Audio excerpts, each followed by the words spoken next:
Since the first detainees arrived in 2002, the United States' detention facility at Guantanamo Bay, Cuba, has housed a total of 779 detainees. There are currently 80 detainees remaining in Guantanamo Bay. The remaining detainee population is generally composed of hardened and unrepented terrorists. The transfer of any of these detainees from Guantanamo Bay to another country risks harming America's national security. While we cannot be certain that a particular detainee will return to terrorism, we can say that the chance of recidivism with these particular detainees is high.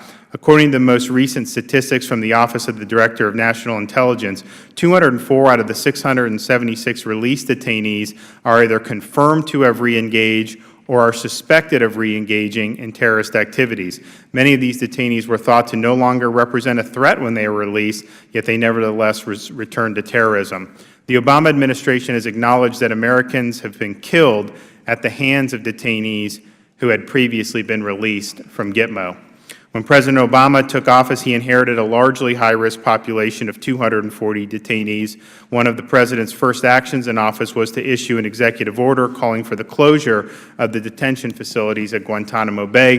The administration failed to secure congressional support for closing Gitmo, so it has attempted to empty out the facility by transferring detainees that they had previously deemed too dangerous to transfer.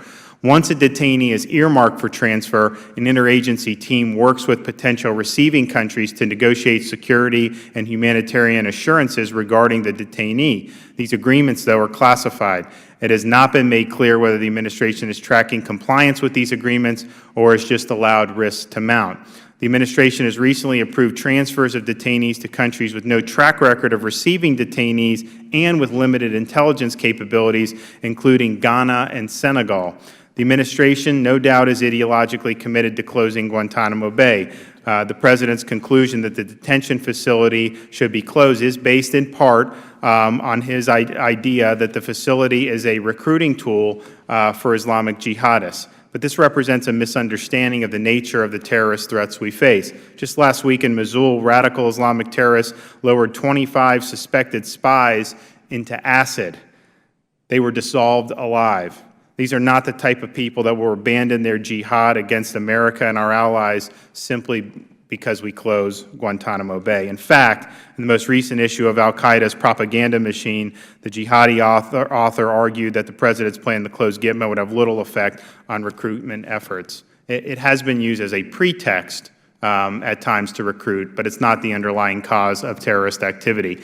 The only way America can stop radical Islamic terrorism is to defeat radical Islamic terrorism. Appeasing terrorists or worrying about their feelings simply will not work. The administration's effort to close Guantanamo are not aimed at securing the United States' national security interests, but instead at ideological victory.